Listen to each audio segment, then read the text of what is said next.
Hi hello welcome back to my channel. ఈరోజు వీడియోలో ఈజీగా టేస్టీగా బోండా ఎలా చేయాలో చూసేద్దాం. ముందుగా ఒక బౌల్ తీసుకొని అందులోకి తరిగి పెట్టుకున్న ఉల్లిపాయ ముక్కలు, పచ్చిమిర్చి ముక్కలు వేసుకోండి. అందులోకి కట్ చేసి పెట్టుకున్న పుదీనా, కొత్తిమీర వేసుకొని ఒక కప్ శనగపిండి వేసుకొని ఉప్పు, సోడా అలాగే కొద్దిగా వాటర్ యాడ్ చేసి బాగా సాఫ్ట్ కన్సిస్టెన్సీ వచ్చే వరకు మిక్స్ చేసుకోవాలి.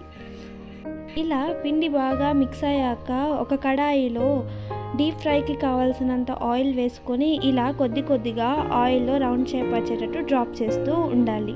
హాఫ్ ఉడికిన బోండాలని ఒక ప్లేట్లోకి ట్రాన్స్ఫర్ చేసుకోండి.